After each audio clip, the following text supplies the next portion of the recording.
大家好，我哋有足夠法定人數，亦都 Good afternoon. We have a quorum and it's time to start. Originally, the first item on the agenda would be the application for late membership from Mr. Dennis KWOK. Since he's engaged, he requests a deferral of this item. Barring any objections, we can deal with this item later. Now let's enter the second item on the agenda, meeting with the administration. I'd like to remind you that since our last meeting on the 23rd of November, we agreed to consult the public as well as deputations. And since the last meeting, well, the questions raised at the last meeting, the government has already provided supplementary response in paper 338. And the agenda has been circulated to members. Now let's invite the deputations for today as well as the administration. Apart from the papers I mentioned, we have two supplementary papers, 368 from the Equal Opportunities Commission as well as two 366 papers from the Civic Party. Welcome.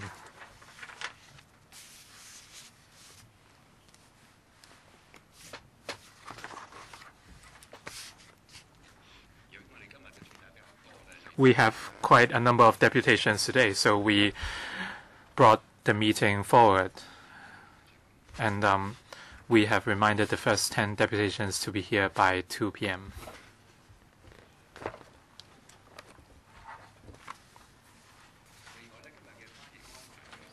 In terms of the interpretation arrangements for today, deputations 24 and 25 are ethnic minorities.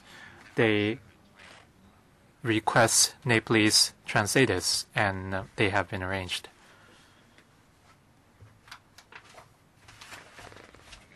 I'd like to remind you, first of all, I'd like to welcome all of you, and you may use your headsets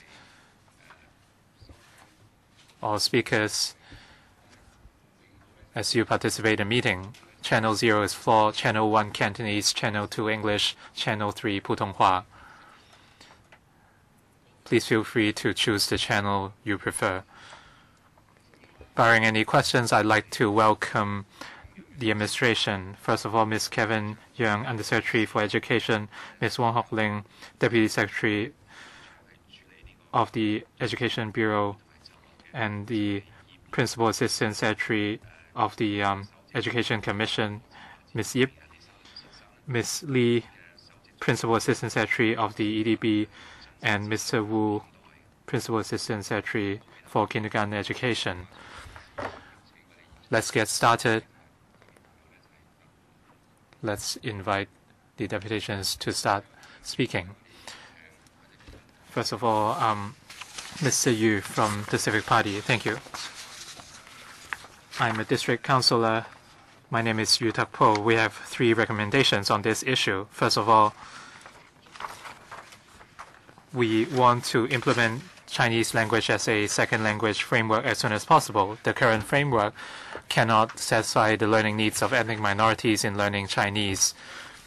We request the administration to implement curriculum guidelines on learning Chinese as a second language, and they should completely review Chinese curriculum for ethnic minorities, and they should introduce more elements on learning Chinese as a second language. More resources should be given to help EMs learn Chinese.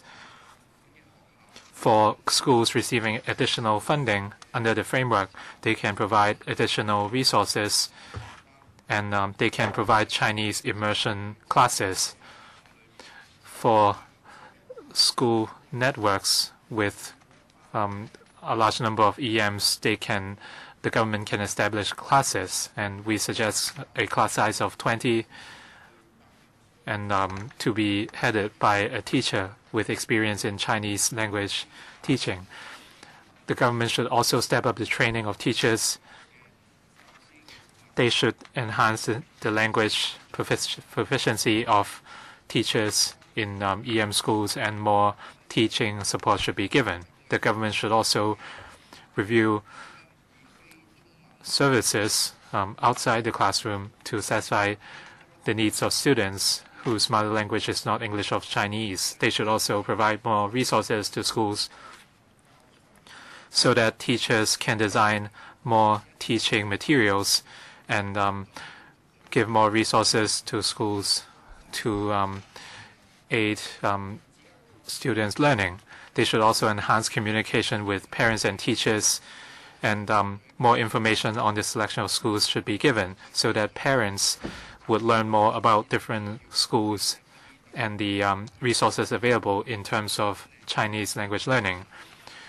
On the long run, the Education Bureau should mandate each public sector school to reserve a specific number of places for EMs during admission. This way we can further erase the social discrimination. Receiving good education is a basic right of every citizen. The rights of Hong Kong people, regardless of their race, should be protected. The Civic Party urges the government to improve the education of EMs so that they can better integrate into the society. Thank you very much. Next.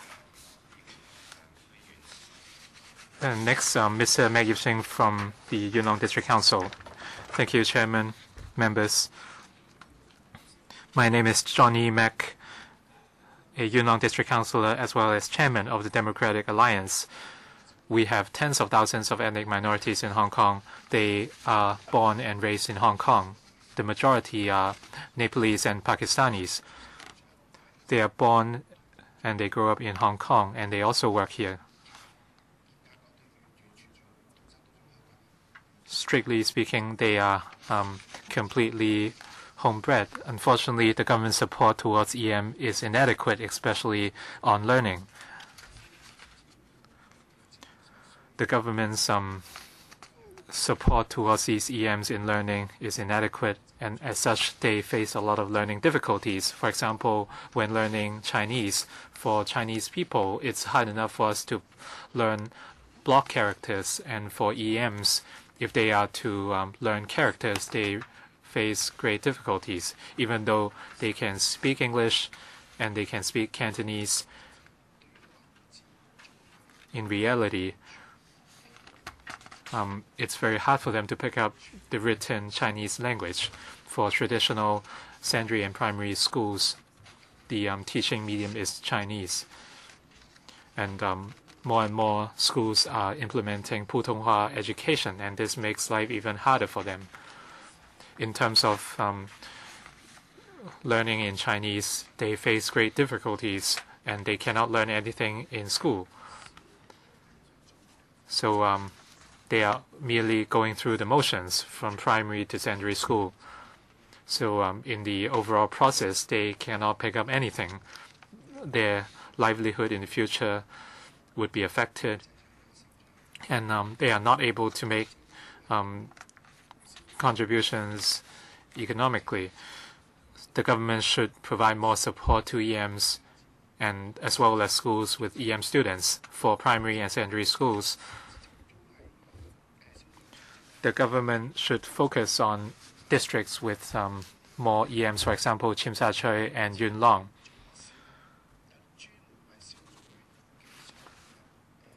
We should have dedicated classes for EMs in secondary and primary schools. Secondly, some classes should be based in English in order to facilitate teaching. If we want our students to learn something, it's hard for them to learn in Chinese, so we should provide more English classes. Secondly,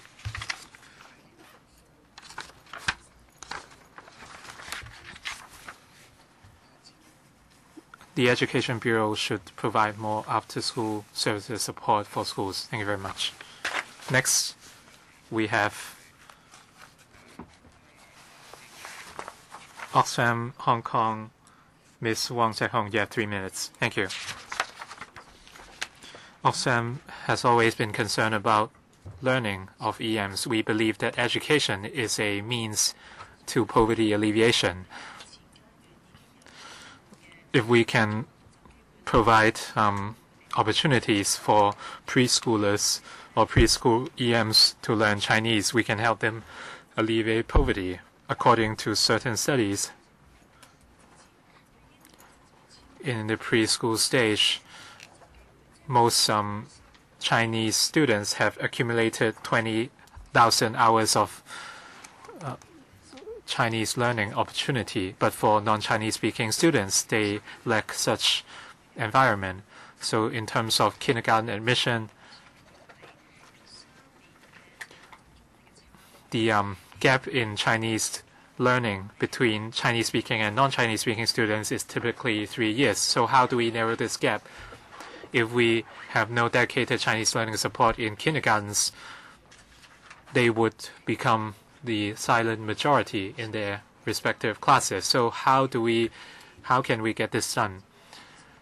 And starting from 2015, we have worked with Hong Kong U and the Education University of Hong Kong in a pilot project. In 6 KGs, we established enhancement Chinese courses, and we also sent teachers to hold Chinese workshops or classes, and the results have been satisfactory. Under the the existing pre-kindergarten guidelines are being reviewed, the government should also revise the guidelines for Chinese language enhancement classes.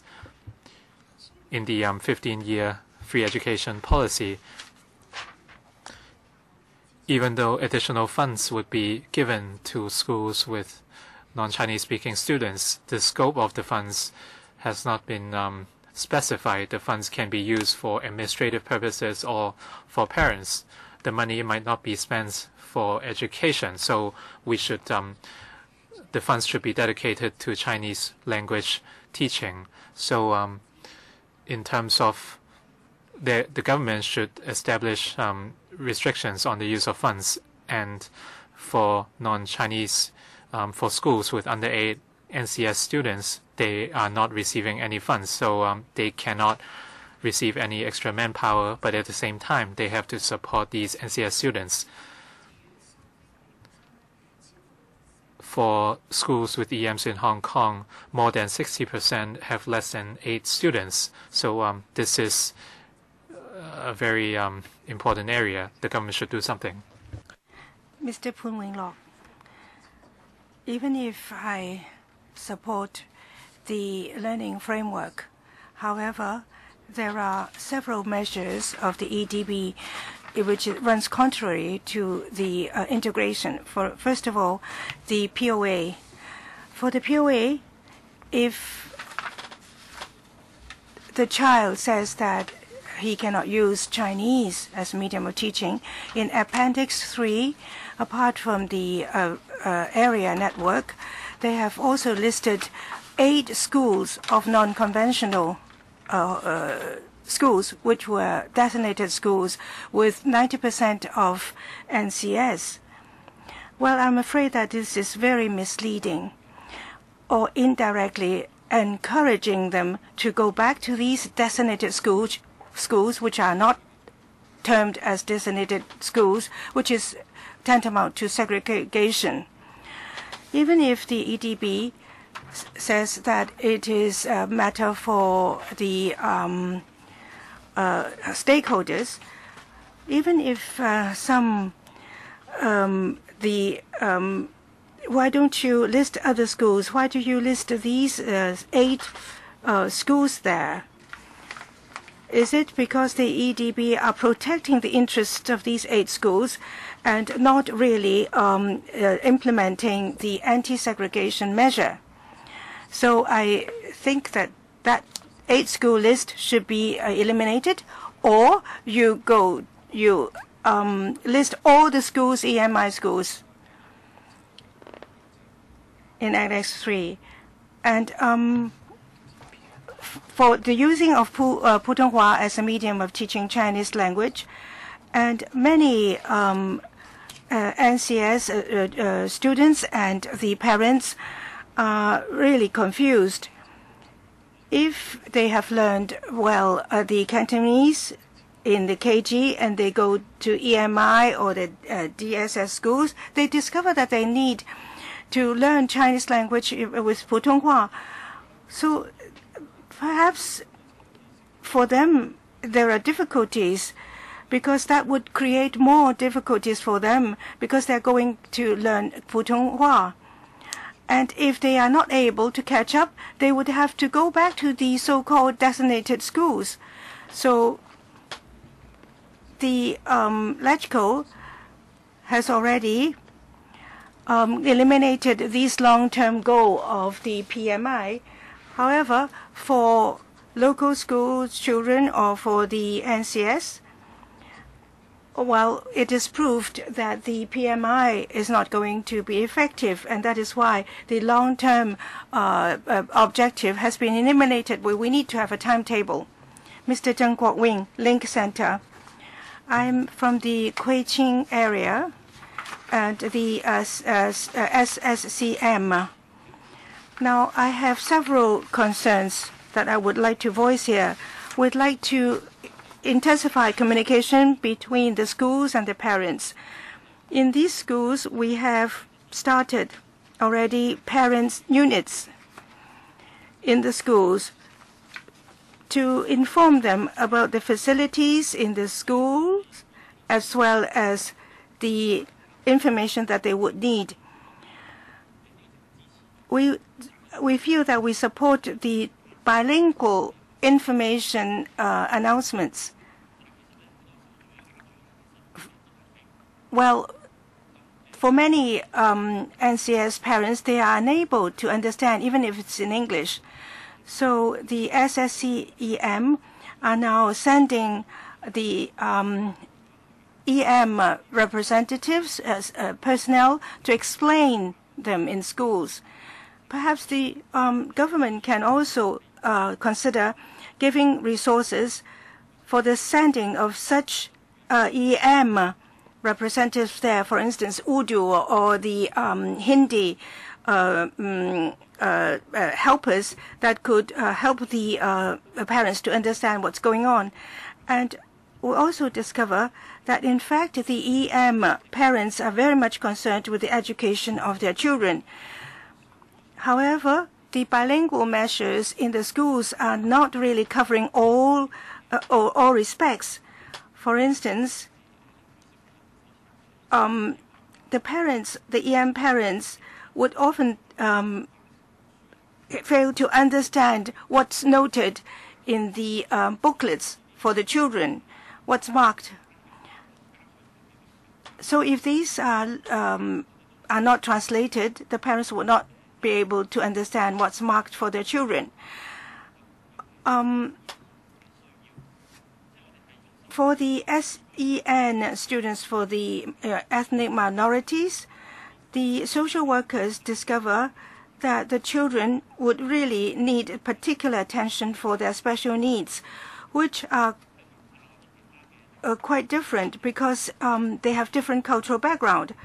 So I feel that we should really pay attention to the needs of the SEN students from ethnic minorities. Mr. Fan Kwok Fei,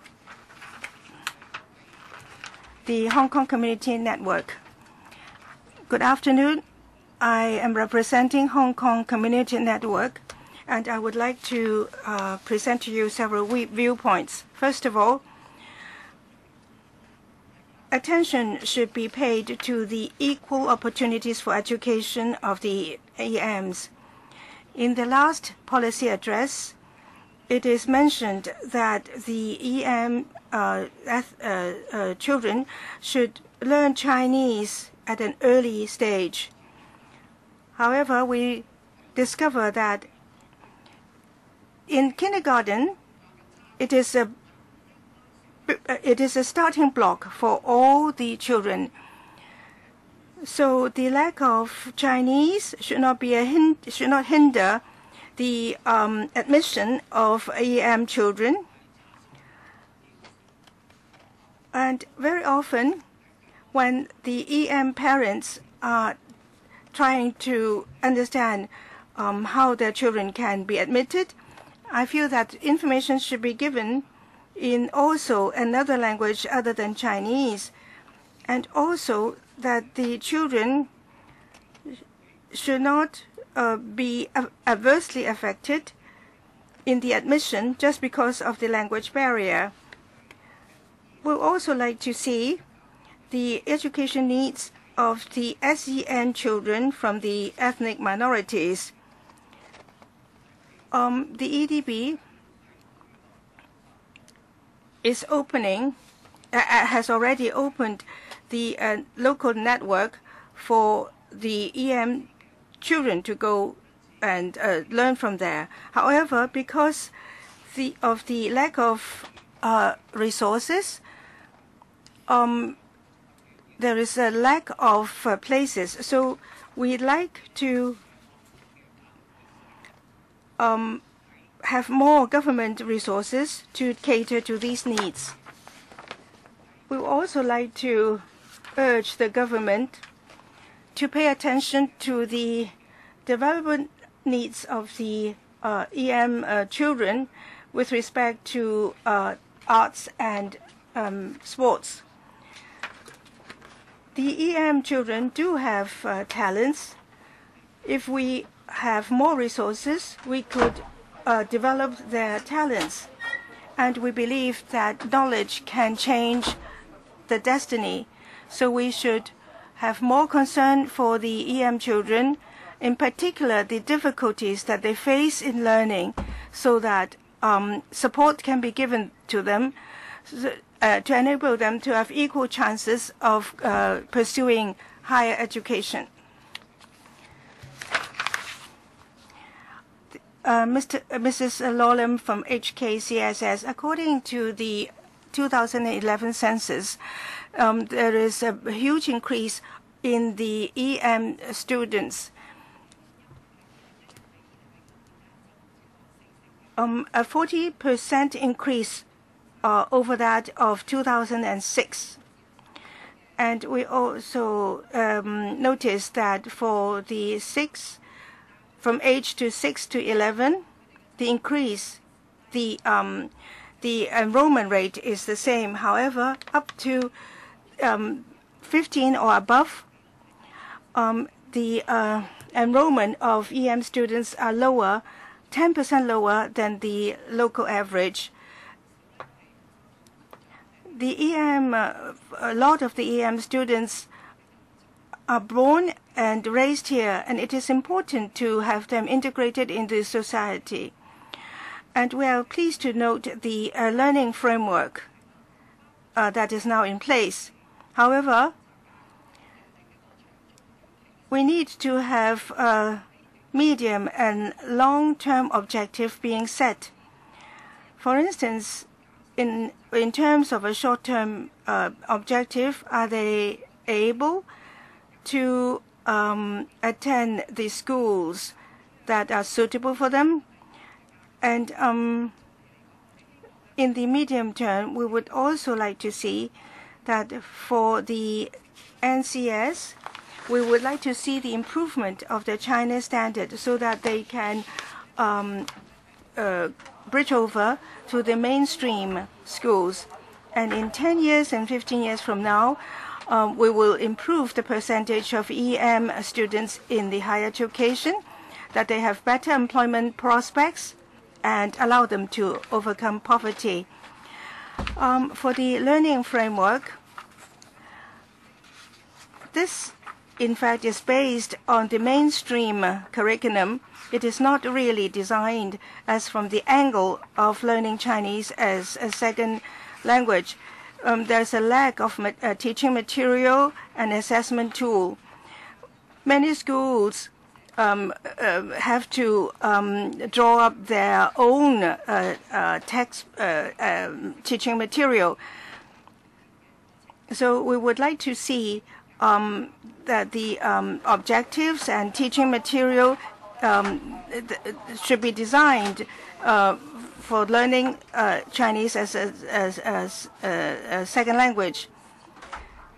There are about 410 secondary and primary schools with this NCS. However, they do not have the resources, even though that they can apply for the 50,000. However, most of them have not applied. There are three main problems that can really affect our EM children in learning Chinese also. First step towards education, I think, is when it comes to the selection of the school or the choices, which came across by our fellow EM parents. They always face struggle, firstly, when they're going to choose school. Like most of the school portfolios, they have very limited information. Like when they're going to check the school profiles, they have such keywords are mainly in Chinese. And even when our parents, they are really willing to inquire from the schools, like some of the schools, they will not welcome them, or maybe just they will refuse them that they cannot communicate in English, or that they don't have any experience in serving EM kids, so they will not welcome them. And the second problem is like the communication. That is the most common problem faced by our EM parents. Like most of the schools, like kindergarten or primary schools, usually the teachers only use English or maybe body language to communicate with parents, but as some of our parents, they don't even know how to speak English. So I think the training should be provided to teachers to raise their awareness of how to communicate with parents, or maybe at least facilitate them how to use interpretation when they need, they really require the service. And lastly, I think like the school system or the teacher attitudes also play a big role in learning. Like for some of the schools, they really separate Chinese and EM students in different classes, and that really causes difficulties for EM children in getting along in the Chinese community. And some of the schools, the teachers, I think they really had bad attitude towards the students when the children have really difficulty in like learning Chinese, or if they cannot finish the Chinese homework, the teacher will insult them and like really demotivate them and ask them to go back to your hometown or find EM schools, which you can easily survive there. So, and sometimes the school, they also denies our EM students to join extra curriculum activity that their Chinese is weak, so you better only focus on your learning first. So that's only my part of sharing. Thank you. Thank you very much, Ms. Second. 跟住我哋有馮偉華博士，唔該。Mr. Feng from the Hong Kong Professional Teachers Union. Thank you. From the deputations today, we have heard that our EM students face a lot of learning difficulties. We have submitted a statement, and I have three areas of focus. First of all, Chinese language curriculum, second language learning framework. Under the curriculum, there's a dedicated framework for EMs. However, Chinese is still the mainstream language in the curriculum design. So there is certainly room for improvement. When designing the Chinese language curriculum, Chinese should be used as a second language. And the curriculum objectives, methodology assessments, etc. should be adjusted in order to suit the EMs. And this way they can learn more easily. Under the curriculum, when students apply for university, they do not need a result in the Chinese language. However, the current situation is still limited. And the practicality or the usefulness of the curriculum certainly has room for improvement. Recently, Chinese courses have been designed for EM students for the Chinese language. However, they are rather narrow in scope, and they focus on hospitality and the service industry. We feel that the scope should be widened in order to make it more useful. For the year 2016 to 17, only around 180 EM students enrolled in such courses, and this certainly shows that there's room for improvement, and it should be improved in order to appeal to more EM students.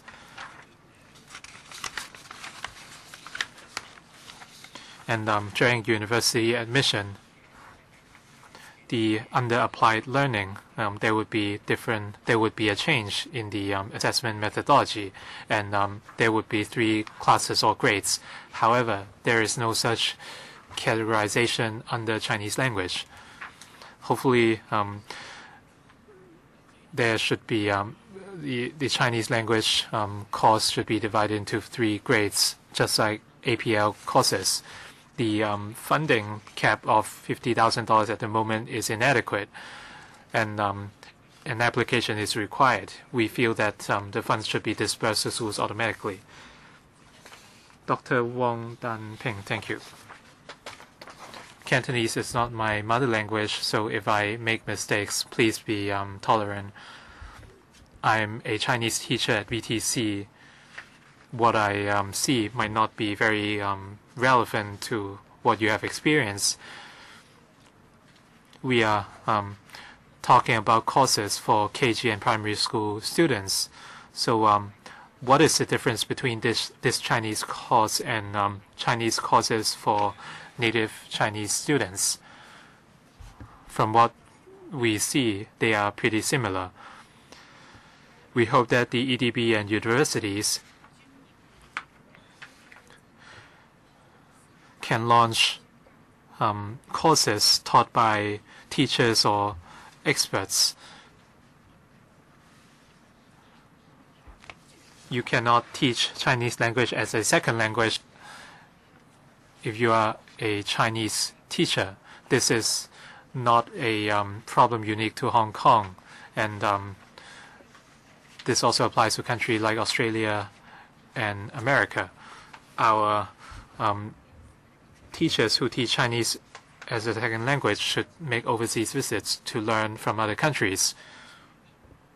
Chinese is not an academic language in Hong Kong. It's mainly a language for writing and reading.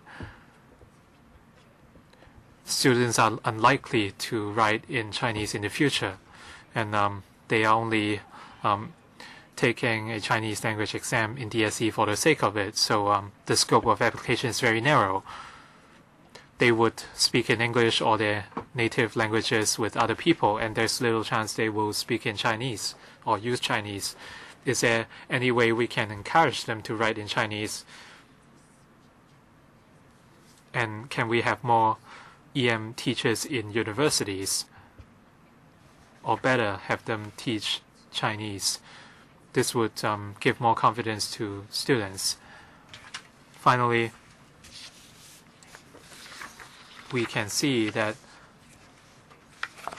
Chinese is not a language that can be mastered or learned within a short time. Chinese language is unique, and it has its own characteristics. We cannot compare it with learning English as a second language, and we cannot say that it cannot be learned within a short time. Chinese characters require a longer time to learn, and teachers have to think about how they can teach the students how to write.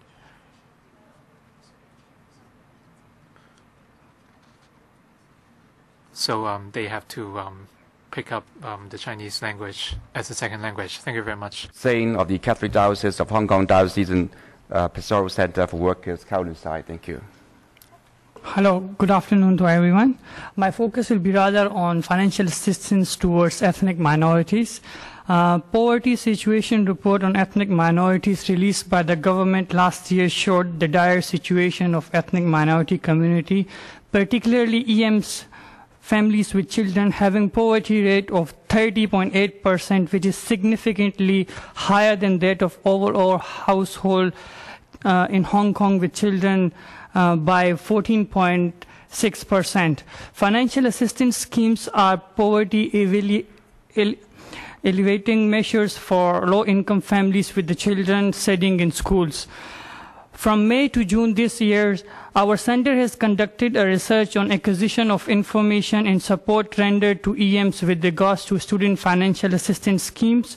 Our research showed that only around 6% of EM receive leaflets in EM languages.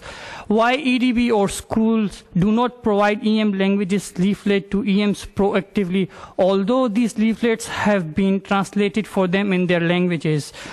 Our experience shows that majority of EMs do not know about that, or they do not know how to apply for these schemes. Our research also showed that 98% of respondents find it difficulty to apply these schemes.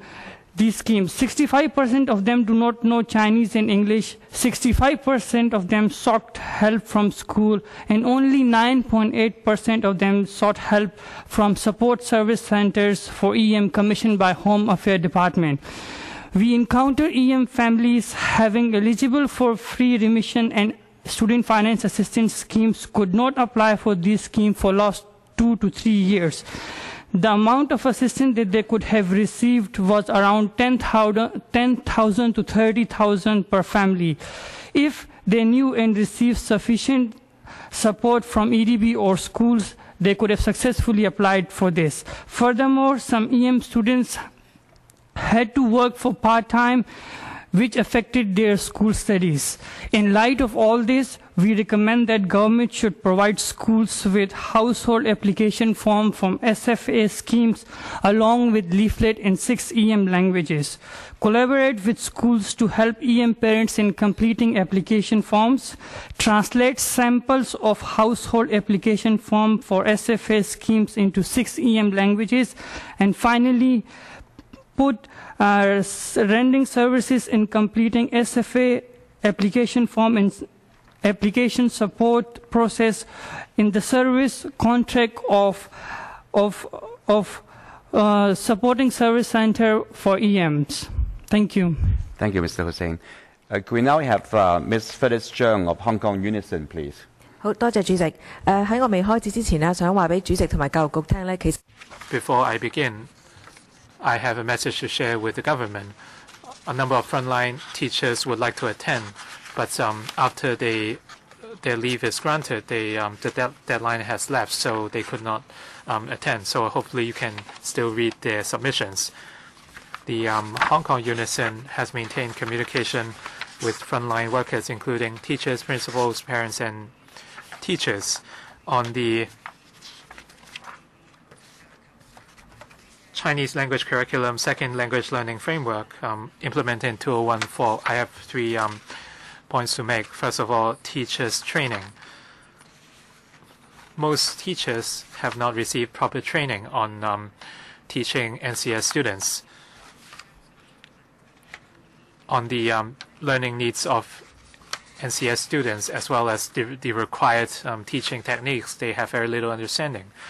Under the SSP, even though the EDB provides certain teachers training, some teachers criticize them as superficial, and the approach is too fragmented, and these training cannot equip them with the right teaching techniques. The EDB does not provide any curriculum for NCS students, and yet they require teachers to conduct teaching planning. With inadequate planning, teachers have to design their own teaching materials. This is unfair to both teachers and students, because the teaching materials might not really suit the NCS students, and you are making life very hard for teachers. Teachers generally think that they should not be the ones responsible for drawing up materials. We urge the government to step up training for teachers, or require teachers to receive a specific amounts of training on teaching NCS students. They should also provide a learning framework or outline. And the efficacy of the learning framework Right now, every school has to fill in detailed assessment forms for both primary and secondary schools, including listening, reading, writing, and speaking. Since such assessments are in place, parents should know about the learning progress of their children. At the moment, parents don't seem to know how well their children can speak Chinese. End-of-term assessments should be added, and there should be a report on the funding situation as well, so that we can capture the best practice in supporting NCS students. Thank you very much, Ms. Chang. Even if the deadline has lapsed, we can allow certain discretion, so you can take note in the future. Thank you. Society for Community Integration Project Officer, thanks. 多謝主席。今日我嘅意見係關於學校裏邊種族隔離嘅現象嘅。我哋知道而家。Thank you. I'd like to talk about segregation in the campus, even though, well, the situation is that there's a lot of segregation in many schools. Some schools have 80 to 90% NCS students, and there are very few Chinese-speaking students. This would affect the learning of Chinese for NCS students, and this also affects the ability for Chinese-speaking students to understand Hong Kong as an integrated society. And according to a recent study by Hong Kong Unison, for most students, whether or not they, parents have very little choice in identifying schools for their children. These schools do not speak, these parents do not speak Chinese. And in terms of the medium of communication, for example, notices, homework, and the level of Chinese classes in that school, and the content of the examination, all these information are very important for parents, but at the moment, these information has not been included in the school outlines. Well, not all the NCS parents will know Chinese or English for the information query. Telephone calls of parents from parents may not meet with the necessary information needed. If you have bilingual material, then they don't really need to resort to telephone calls. Well, there is a difference in the financial assistance given to the schools. Well, schools think that 10 or under 10 NCS admission proves not to be interesting to them. To these schools, they would need to hand in submit a lot of documents, so they don't apply for it. So they are not interested. So this doesn't help this existing segregation. Well, the EDB stopped giving figures about the number of the NCS in the school. So this has a labeling effect.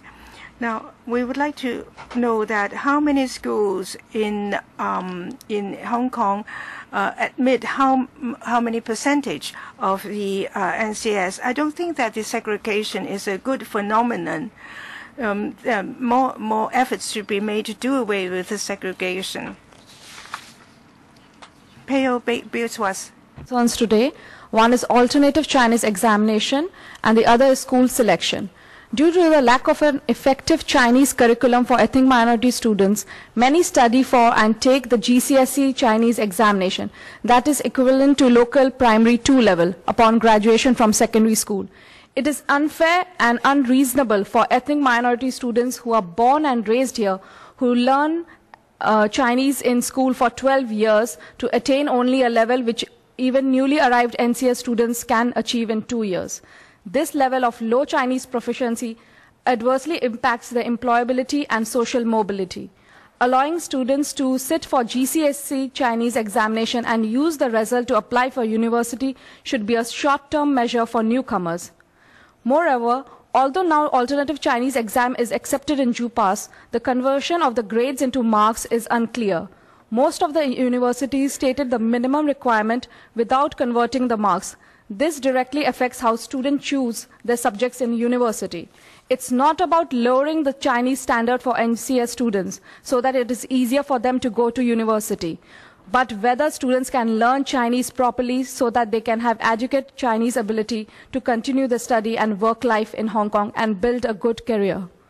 And now on school selection, I want to say that the non-Chinese speaking parents do not know much about the education situation and environment in Hong Kong, and there is not enough resources to facilitate them to make an informed and good choice for their children.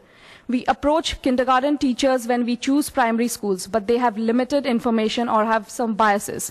So if kindergartens are crowded with non-Chinese students, then mostly teachers suggest them to go to a school which are concentrated with ethnic minority students, which has no Chinese learning environment and the Chinese level is too low. Some schools even try to get students by providing freebies in kindergartens. When parents do not know much about schools, they can only choose those schools which their friends or relatives recommend, which is very limited choice. There should be more information provided, and it should be accessible to NCS parents. Just printing school profile books is not good enough. EDB should use resources to ensure that the information is reaching all parents. Kindergarten teachers should be trained and guided, and they should be trained to guide non-Chinese speaking parents in school choice and not just endorse former designated schools to parents. Thank you. Thank you very much, Ms. Peswas. Could we now invite, I'll try this one, Mr. Kalitos Escuta, please. Thank you, Mr. Chairman. I'm from the Philippines, and I've been living in Hong Kong since '95, and I'm now married to a Hong Kong local, and our daughter is in primary 1. So as parents, we feel very strongly that our daughter learning all the languages of her multicultural heritage is a means for her to truly understand and participate and celebrate her heritage.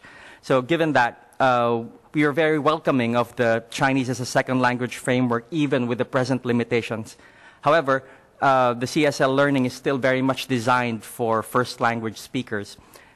We think this is a very real need. There is a very real need to be more specific about developing guidelines, including pedagogical ones, on how to operationalize the CSL framework. There is also a need to train teachers on how to implement these as part of that operationalization. In order to keep on improving the CSL framework and methods, there should be regular evaluation assessments of the progress and capturing best practice in the schools that can feed into further planning and implementation processes. Specific to the use of Mandarin and Cantonese as mediums of instruction, there should be more clarity as to which schools are using this in which lessons.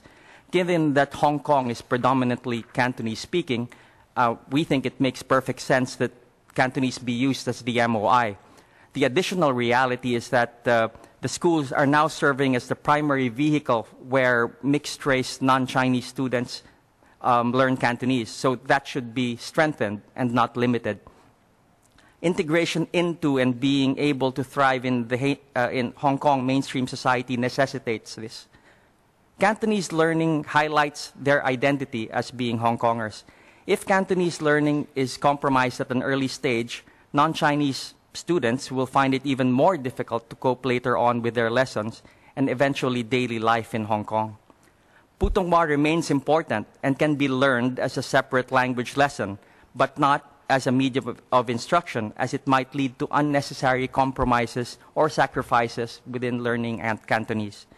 Even for Cantonese speakers themselves, making Putonghua the MOI compromises Cantonese learning, not to mention giving extra difficulties for children in the classroom. So for us, I think there needs to be more clarity and transparency about the use of MOI in schools in order for parents to make informed choices about their children's future. Thank you. Thank you very much, Ms. Guta. Next, we have Ms. Margaret Holmes, please. Good afternoon. First of all, can we stop, please, referring to the students as NCS, non-Chinese speakers? Because after 10 years at one of your schools, are they still non-Chinese speakers? How do they escape that? And they're not really Chinese. It's not really Chinese as a second language, neither. Many of these children speak Urdu or Tagalog or whatever at home. So these are students of Chinese as an additional language, CAL students. So we put our 2 children in Cantonese medium school, and now I'm doing volunteer tutoring at a couple of charity-run centres. And I'm also teaching beginners Cantonese to a new arrival. And I would like to share some observations of what I've seen. Firstly, in theory, EDB provides funding to support these children with their Chinese studies, but I've not seen any evidence of this so far. The Chinese textbooks are written by native Chinese speakers for native Chinese speakers. There are no English explanations of grammatical points, no helpful lists of target vocabulary, no support tools.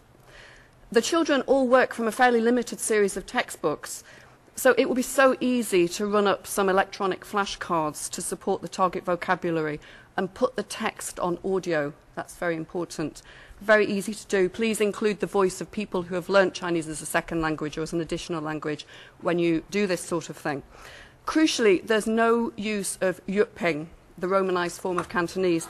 The proper use of yuping speeds the acquisition and retention of new vocabulary. So how often do I see a child copying down rows of characters? You ask, what does that say? And they've no idea. I have seen it used in one school, but the children I work with have no knowledge of it. Secondly, for the children in the English language medium schools, they definitely do not get enough Chinese language exposure to achieve the high degree of fluency needed to integrate here. We do not magically pick up Chinese. We need to actively learn lots of vocabulary. A couple of pieces of Chinese text a week, which usually involves dragonflies and historical figures, is not enough. They need texts about a much wider range of subjects, you know, football, science and the weather. They need a reading program. How can you not have a reading program? Telling the children to go and read some Chinese books is not a graded reading program. We need attractive books that have a glossary of core vocabulary and audio. Very easy to do these days. Thirdly, we desperately need EDB to set up a department to specifically deal with the needs of CAL. At the moment, it's so hard to get any information about this subject. I mentioned that I'm working with a recent arrival. She didn't know any Chinese, but her teacher gave her a P5 textbook and told her to do her best. So I've tried to find materials to help her learn Cantonese from scratch, and I can't find anything. I'm writing my own lessons. Now, is there anything out there? There might be. We don't know, because it's so hard to find information. Thank you very much, Ms. Holmes. 委員可以留意呢，就 Ms. Holmes. Mrs. Holmes has just tabled a document that's available to you. Please. Thank you so much. I'm here to talk about the problem we face when we are selecting schools. It is not informed school choice since there is not enough school information. As a parent who does not know Chinese, we don't know if we can support our child in Chinese school since everything will be Chinese, including the notices and homeworks. Now every school teach different standard of Chinese NCS students, so it is important to know the Chinese standards, Chinese class, learning, sport, tutorials, Chinese exam that the school have for NCS students. But these information are not written in the school profile, and it is unreasonable to expect all the parents in each district to call each school individually to ask about these sporting measures. The government gives school money to support our children's Chinese learning, but if the parents do not even know what support the school will be providing, how we can make the right school choice that will benefit our children. According to the policy of government measures, we are free to choose any school. Then why the mainstream Chinese school discourage us from applying to their schools? Why do they ask us to go to the formal designated schools? My daughter was allocated to mainstream Chinese primary school, and she's fluent in Cantonese. And it has been a couple of months, but she's doing well in school. She gets above average marks. I have enrolled her in a tutorial class recommended by the school, and she has no problem in completing her homework, and she's not lagging behind. But the school continued to advise me to change to the designated school. Lastly, it was after admission that I got to know that school was using Pt1 in Chinese lesson. Hence, my daughter loses the chance to learn Cantonese. Pt1 should be taught as a separate subject, not in Chinese class, and it should be applicable to all all schools. Thank you. Thank you, Ms. KWOK.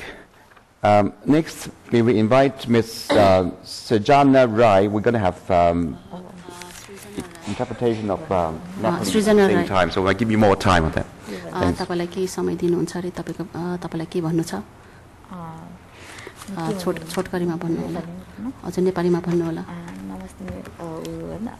सर्वप्रथम त म के रे हाम्रो school मेरो बच्चाको school Chinese school हो Good morning, my name is Sejana Rai. And first of all, I would like to say, like, my child who goes to school, it is an Chinese medium school.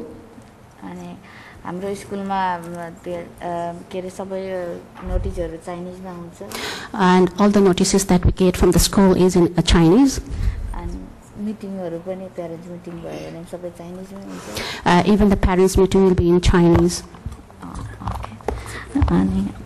अनि अब धेरै गाह्रो भइरहेछ हामीले Chinese notice र मिटिङको बारेमा अरु धेरै कुरा धेरै पटक गरियो तर पनि अहिलेसम्म केही परिवर्तन आएको छैन.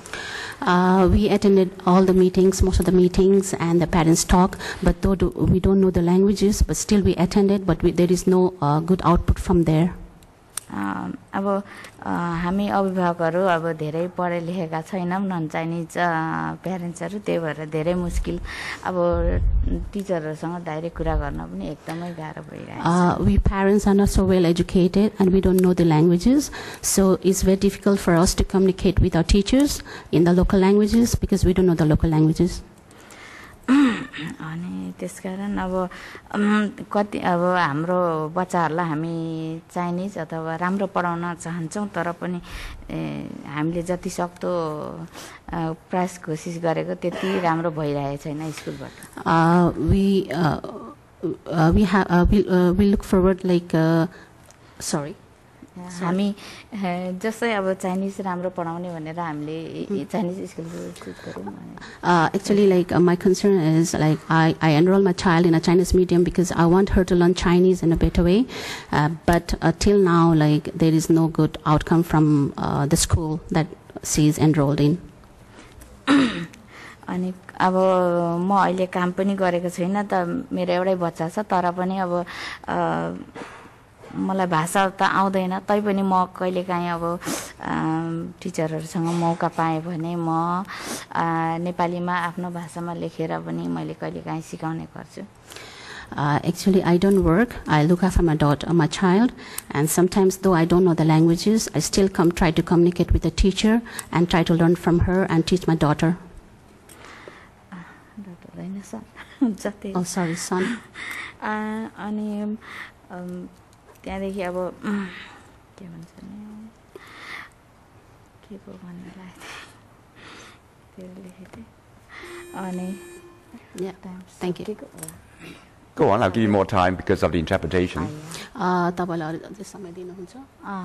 म चाहिँ के भन्छु भने अब विभिन्न किसिमको अब एजुकेसन ब्युरोले अब पैसाहरु अब हाम्रो के अरे स्कुललाई दिइरहेछ भन्छ तर पनि जति हुनुपर्ने त्यो भइरहेको छैन. I heard like Education Bureau has given various financial assistance to the schools, but still I'm not aware of that facilities, that the services that we are supposed to get it. अनि अब हामी यो मात्र नभनौं कि पैसा मात्रै अब खर्च गरेर यो शिक्षाको विकास हुन्छ भने हामीले साथसाथै हामीले कसरी निगरानी पनि गर्नुपर्छ. शिक्षा विद्यार्थी शिक्षा केन्द्रका शिक्षक कर्मचारी अथवा अभिभावक सबै मिलेर नै गर्नुपर्ने हुन्छ जस्तो लाग्छ. I don't believe like only the financial matter is only the issue that can solve our problem.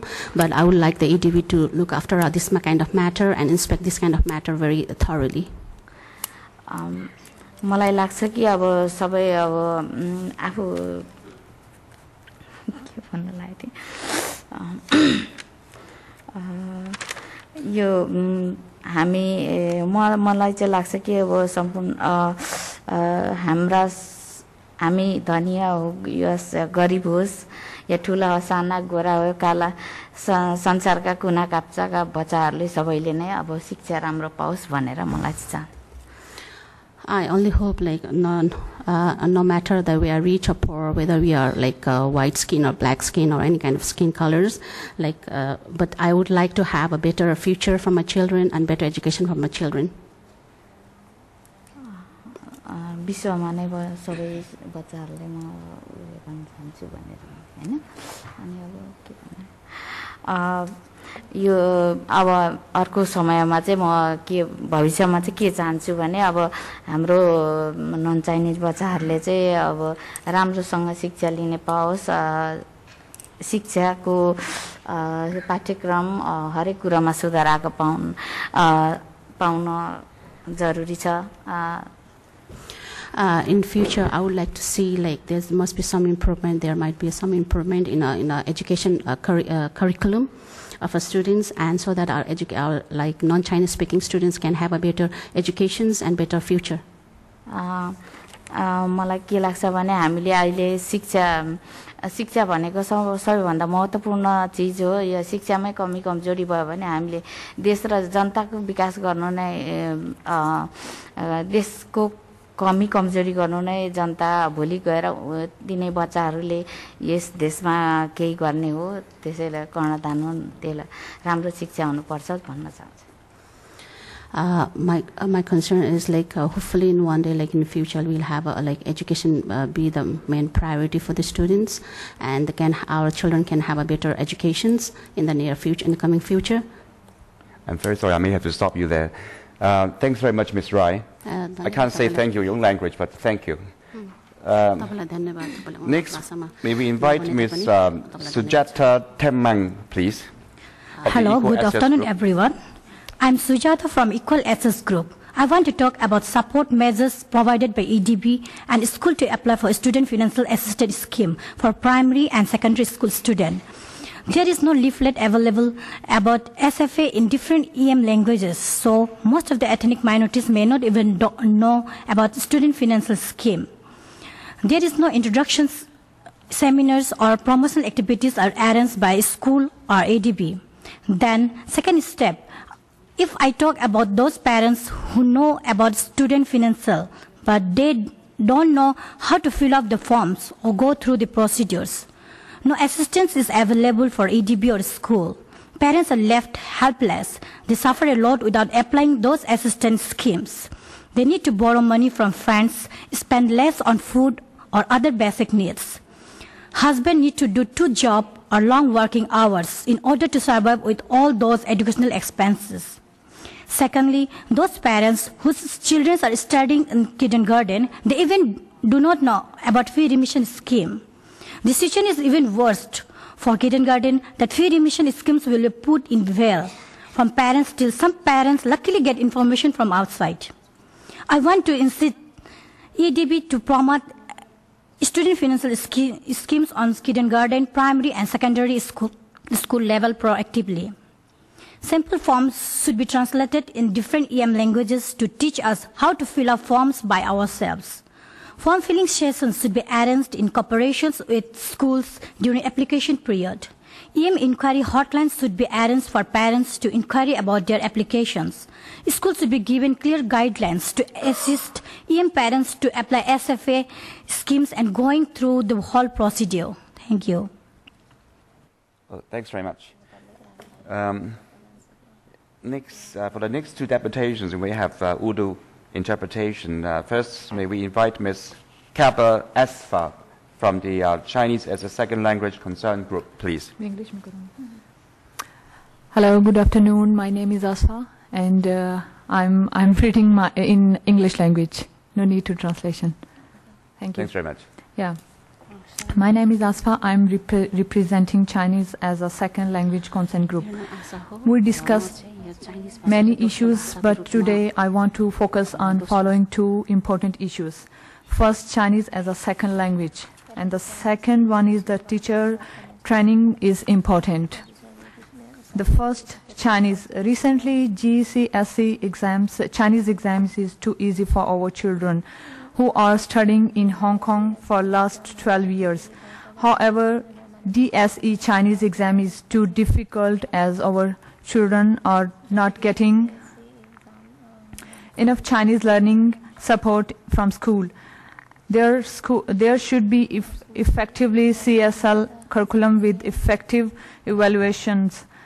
There should be more support from our children to learn Chinese language. And the second, teacher training is important. In South Asian culture, we believe teachers are the second parent of our children. At home, children are taught to respect and obey their teachers as respect. However, it is known that our children hesitate to communicate with their teacher in school here in Hong Kong. There are many reasons our children are being ignored during classes. They are not given the time, attention they need. Our children are labeled as hyperactive, naughty, and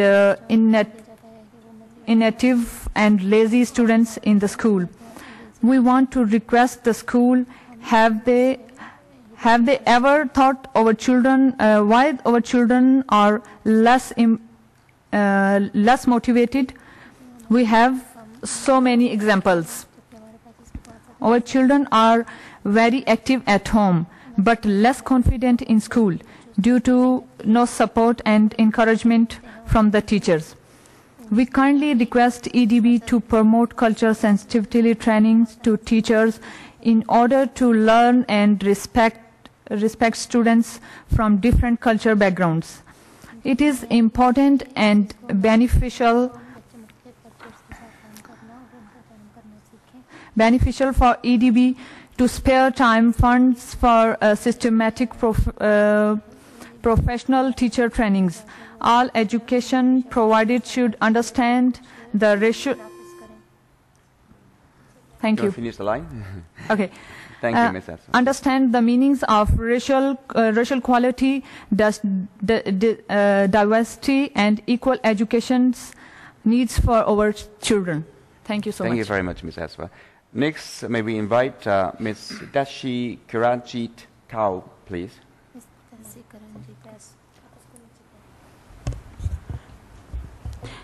Good afternoon, everyone.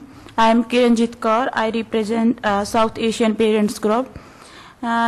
ਜਿਵੇਂ ਕਿ ਸਾਡੇ ਬੱਚੇ present time ਦੇ ਵਿੱਚ kindergarten, primary and secondary school ਵਿੱਚ ਪੜ੍ਹ ਰਹੇ ਹਨ.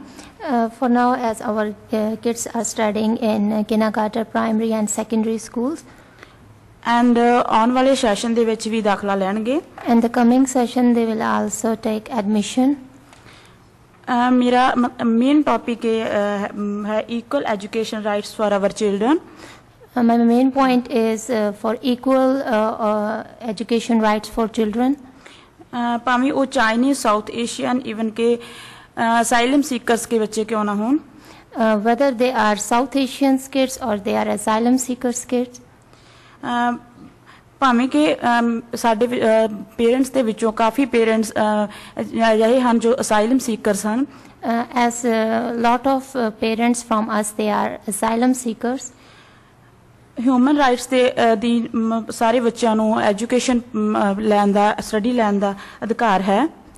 According to the human rights, every kids have right to get education.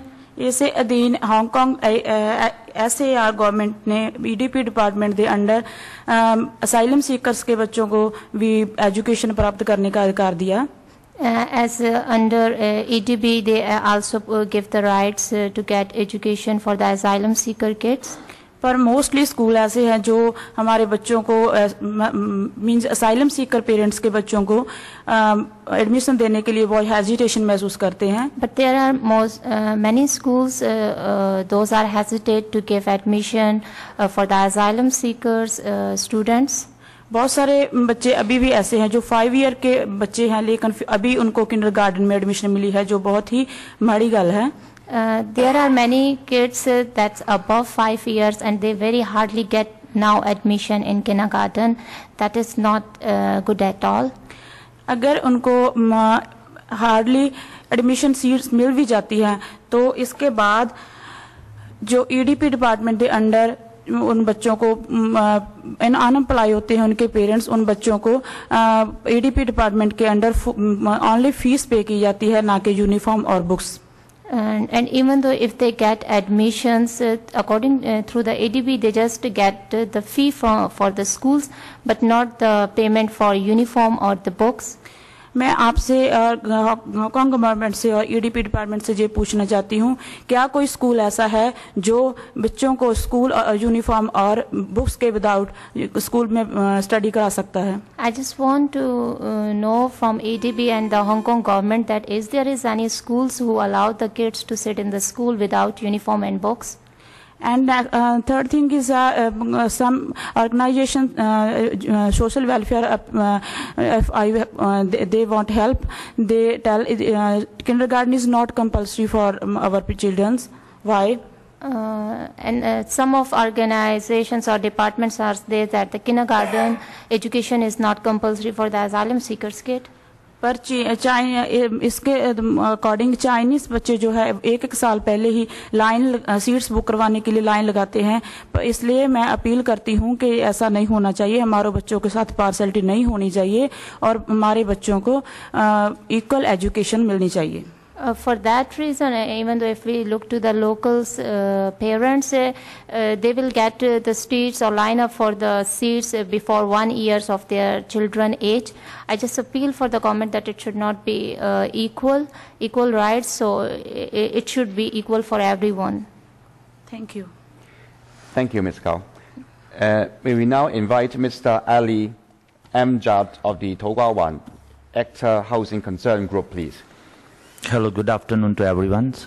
My name is Mr. Amjad Ali, Chairman of Pt1 Ekta Housing Concern Group presentations. It's very important to have comfortable learning environment of children. Children can easily relate it to the environment around them and learn by observing and feeling the surrounding. Not all of us can provide our children better living environment to develop their learning skill due to less resource and opportunity we have. However, our school also does not provide good learning environment. Our children are assaulted, less confident, bullied, unmotivated, and not capable to learn in unwelcome environment.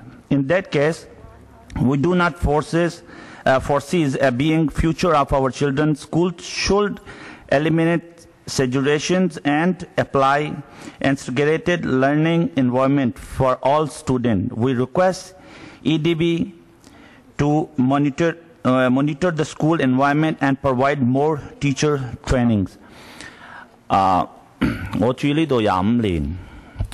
have lived here for 25 years. I can speak Cantonese, understand Cantonese. I cannot read nor can I write. All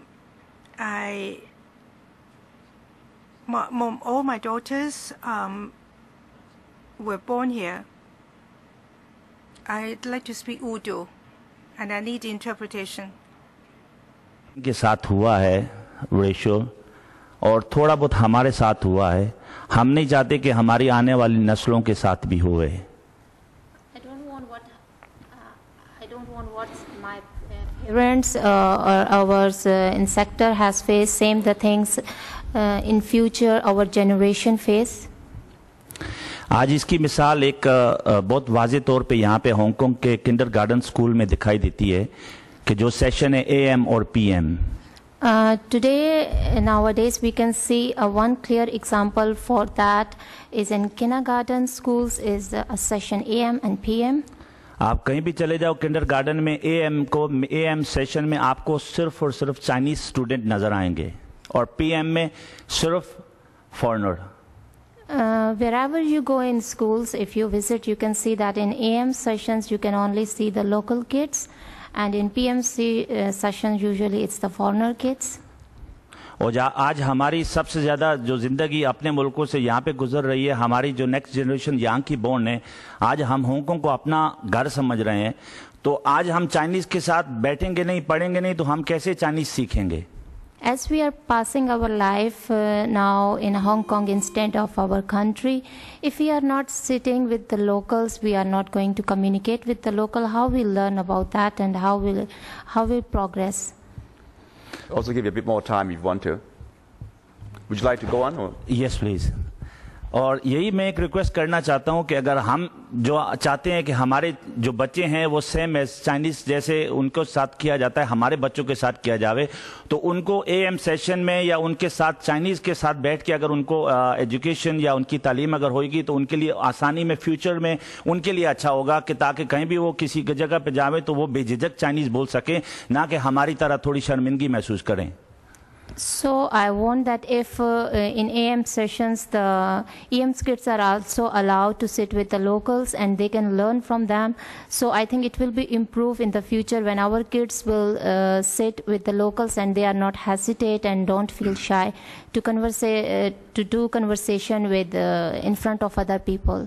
और मैं ये request करना चाहता हूँ EDB से अगर वो चाहती है कि यहाँ पे रेशल नहीं है तो थोड़ा सा प्राइमरी स्कूल में जाके AM और PM सेशन देख लेवे कि वहाँ पे कैसा है कि AM में सारे चाइनीज हैं और PM में सब फॉरेनर हैं. तो PM वाले जो हैं वो एक दूसरे जो कंट्री है इंडियन, पाकिस्तानी, नेपाली, वो उनकी भाषा आपस में ज्यादा समझ रहे हैं बनिस्बत चाइनीज के. Yeah, if EDB want to really see this discrimination, I will suggest that they will go in any primary school and visit AM and PM sessions, so they will know that the EM students and as well kindergarten, so that they will know about that the kids who are studying in PM, they are more likely understand each and other cultural like Nepalese, Indian or Pakistani language rather than Chinese. I may have to stop you there, sorry. Thank you very much, Mr. Amjad. Thank you. Next, we have Ms. Malik Ensa from the Caritas Community Center, Kowloon side. Thanks. Hi, hi, Chairman. Thanks a lot for all the opportunities here. Actually, here today, I won't be representing any organization. I will be representing myself as an individual ethnic minority social worker. I myself have actually went through a lot of issues while I was taking my education. I actually obtained my kindergarten, primary, secondary, and then tertiary education in Hong Kong. However, it was not the easy thing to do. A lot of time, actually in between secondary education and tertiary education, I had me and a lot of other friends, we had to take a lot of years gap in between. We had to take like 8 to 9 years. We had applied in universities, institutes, and everywhere. What happened is, like, because our second language in school was French, and when we applied for higher education, they always asked for Chinese as a second language, which obviously we didn't meet it. It was hard for us. Yet again, when institutes examine Chinese languages, they ask us to choose electives, general electives, to excuse our Chinese language. After all the education and all, obviously it was easy. It wasn't an easy step ahead, but we had to take extra electives. We had to put a lot of extra efforts in it to go through all of actually our years. I want to go back and recall all the issues our ethnic minority parents are facing, our ethnic minority students are facing as well, and it's actually including me too. We had a lot of issues of better environment for our children and for us as well. A lot of time we have seen, and we have kept complaining about it too, that there is a lot of segregation happening within education system. A lot of time it's been ignored. Whenever our children are put in Chinese classes, they are separated from Chinese and EM kids, ethnic kids. Even though we have studied here for 12 years, 11 years, 14 years, if you go up to tertiary education, but we are always separated when we are put on in the same subject. What happened here is, a lot of times school says that our ethnic minority kids are not capable to study the same level as other kids. But it's actually untrue. A lot of time we have to teach our teachers how to teach our EM kids, because they always ignore the culture. A lot of times we had a lot of parents who put their kids in local school, but they have to eventually take them out and put them in school where majority of kids are NCS. On the other hand, there are equal education rights for all, even though asylum seeker kids and all. When the SAR government had admitted them and permitted them to go into the schools, I think they should give all the educational rights, allot funds and everything. When the parents are not allowed to work, I will end up fast. Right. When they aren't allowed to work, how are they able to pay for their kids' schools and uniform? Obviously, it's hard. A lot of other things, parents should be involved in all the aspects of schools, teachers, and training. So when EDB have any forms, any teacher talks, parents talk, I think it should be informed to all parents in Urdu, Hindi, and Nepali. I saw a lot of issues going on here, interpretation issues, but they have written issues. It will be easier for the parents to understand, and it will be easier for the parents to express to others as well. Thank you very much, Ms. Sorry for keeping you time. Thank you. 提提大家委員呢，我哋剛才Mr. Amjad 嗰度呢 Mr. Amjad has given us a written presentation. Tavazzul, please. Thank you. So my name is Abir, and I'm actually a mother now. So I want to talk about kindergarten education for non-Chinese. Kindergartens are not following the admission guidelines laid down by EDB. KG staff have an unwelcome and unpleasant attitude when we go to apply. They do not treat us well. As soon as we enter the KG, the staff tells us that this is a Chinese school and everything is in Chinese. It's not about miscommunication, it's about the attitude. It's my personal experience, and it's not the question of one KG, as I know many parents face the same things. EDB should actively check whether KG is following admission guidelines and curriculum guide. For example, to see if KG are really providing bilingual application form and interpretation service in interview with NCS. Do they mainly teach Chinese first in school? Are they grouping the students according to their ethnic background instead of passively waiting for parents to complain to EDB? EDB says that they upload the quality review report on their website to improve transparency to parents, but till now there is no English version. NCS parents also have to write to know about school situation. KG is very important because it's the first time for child to build good foundation in Chinese language, especially to prepare them for mainstream schools, since most schools in HK use Chinese as a medium of instructions. Thus, EDB should do more to ensure an integrative environment and adequate language support in KG. In the new KG education system, there is going to be extra funding to school, which will have 8 or more students. There must be guidelines, monitoring, and transparency, or else it will be the same as what is happening in primary and secondary schools, which seems useless after getting the money. Actually, we are really expected to know more Cantonese when we grow up. Everyone look at us that we should be really professional Cantonese speaker. But if this is what's the situation of kindergarten going on, I really have this question. For me, myself, I have a daughter. I went to a few kindergartens and they refused me on my face saying that this is a Chinese kindergarten. I really wanted to tell them that I know when I entered this kindergarten, when I found information, I know this is a Chinese kindergarten, that's why I'm here. Otherwise, I wouldn't have come. I'm not walking blindly to any kindergarten. So they actually didn't even let me enter the premises because they thought it's a Chinese kindergarten and I'm not supposed to send my kid to Chinese kindergarten, which is a problem here. It's all about the attitude. The communication can be resolved by different methods of interpretation or whatever, but here we are talking about the problem of attitude. And for myself, I've been really told that our child cannot go because I cannot speak Cantonese. We have learned English in our home country, and our mothers do not speak English, but we were never turned away just because my mother doesn't speak good English. So thank you so much. Thank you, Ms. Tavasu. May we now invite Ms. Tricia Tran, please. Good afternoon. Today, I would like to talk to you about the experience I've encountered supporting our child with SEN. Our daughter is an ethnic minority whose father's family has lived in Hong Kong since 1960. She was rejected from every type of mainstream school that we applied to. The EDB's policy is that every public school should have equal capability to support NCS students with SEN because their funding is equal. They stand by this and all the supporting policies, even in the face of statistics that show otherwise. Families with more than one child know intuitively that with the same gene pool, children are different.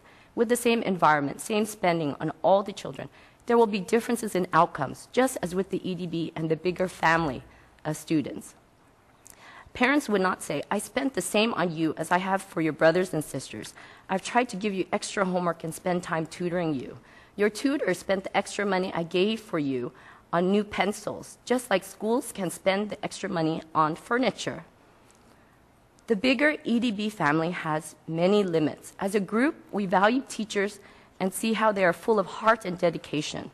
The teachers are part of the solution, but they work in a public system that narrowly judges and values all students by a handful of academic results when you can recognize a diversity of skills and talents. The EDB is celebrated for their PISA results, even though this doesn't benefit or is relevant to many students whose talents or future lies elsewhere. The Economist magazine's latest predictions for the fastest growing jobs in the US are robot wranglers, drone technicians, indoor farmers, virtual fashion designers, physical therapists, nurses, home health aides. How do these future jobs connect to the rigors of the public education system? The punchline is that we need more diverse education choices and flexibility. The current education system does not only serve those who underperform, like our daughter and ethnic minority students with SEN. We do not want you to feel sorry for us. We want you to change the system because it doesn't serve the students with the most potential also. The strong test results, high admittance rates to top schools around the world. Yet where are the Chinese role models who are heads of multinational companies? The political leaders who can communicate and lead a diverse electorate? Some say that it's discrimination against non-whites, but there are visible Indians heading Microsoft, Google, Citibank, Deutsche Bank, Governor of Louisiana and South Carolina. Why are we in Hong Kong limited to leadership in China where obedience and command and control is still effective? What about collaboration, leadership, innovation, creativity? Do our education system really equip our children for these challenges? Thanks, Ms. Tran. Could we now invite Ms. Kamajit Kao, please? 主席你好，咁多位議員，咁多位官員，你哋好。Good morning, Chairman, members. The so-called Chinese language curriculum second language learning framework does not think from a second language perspective. The reason is that when the mother tongue of our parents is not Chinese, this framework is useless. It cannot help us learn Chinese properly. If we want to learn Chinese properly, we must do so via a familiar language. When our mother tongue is not Chinese or Cantonese, the framework cannot help us learn Chinese as a language. Our request is very simple. We want a curriculum. If no publisher is willing to do it, and since the government has so much money, why don't you do it?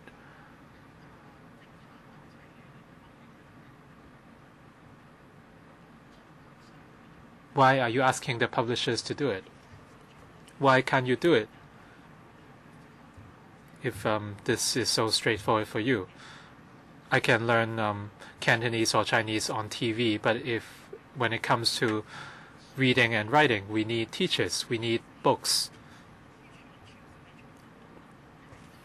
If a book is purely in Chinese without any pinyin or phonetics or English explanation, non-Chinese speakers can never understand. Teachers are working very hard in establishing curriculum, but the curriculum of every teacher would be different, and that's why our kids would face different curricula. So how do we tell good schools from bad? How can my children tell, and how can parents decide which school to send their kids to?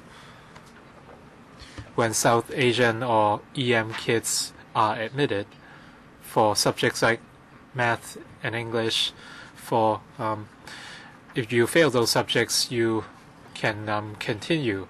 You cannot continue. But for EM schools, if you fail math or English, they can still be advanced. So what is the reason? So even when they graduate from primary or even secondary school, their level is still at P1 or P3. So how can you expect them to make any contributions at all in the society? They cannot even survive or get a job. So we really need a real framework of Chinese language as a second language learning. I want to thank a few members, in particular Ms. Claudia Mo, Dr. Fernando Chang, for speaking up for us all the time, and for those from the pro-establishment camp, including Mr. Chair. I hope you can stiffen up before the government and do more for us. I watch Lechko broadcasts all the time, and the government never answers the questions directly, and at the end it comes to nothing, and they never provide a response. This is what I see all the time. I hope they would be more serious in addressing our questions instead of taking us round the circles. Thank you. Mr. Ho Wing-hang from the Equal Opportunities Commission. Thank you very much. The EOC has always been concerned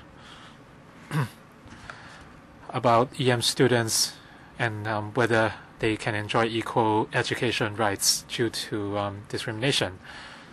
We have maintained communication with various stakeholders, including from the social services sector. We have submitted a supplementary paper, so I won't repeat my points in there. We have a few recommendations. First of all, about the Chinese language as a second language learning framework. We hope that the government can clarify, apart from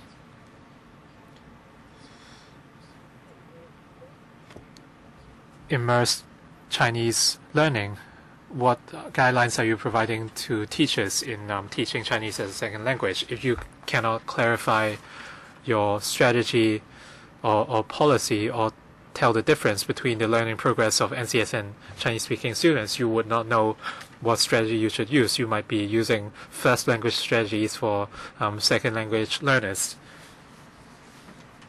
In the first phase of the review, we hope that the government can clarify and establish performance indicators to reflect the efficacy of the framework.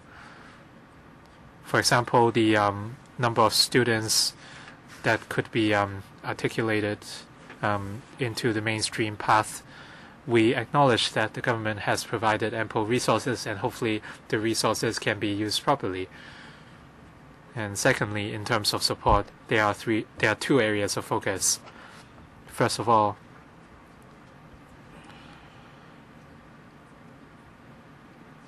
we can take reference to the mechanism for SENs.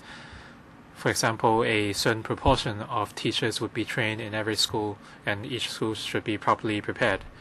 Secondly, more teaching materials should be offered to schools. For example, the printing of textbooks, all the existing materials were established before the learning framework was drawn up. After a few years of operation, the suitability of such materials should be reviewed. During the last meeting, members made some recommendations, and we agree. For EM or NCS students, apart from learning Chinese, there's still a lot of other learning difficulties. EM students with special learning learning difficulties have difficulties learning English or liberal studies. We suggest the government to establish a central unit to follow up on such issues. Thank you. Before I invite the government to respond, since the meeting is rather long, I suggest taking a 5-minute break before we return.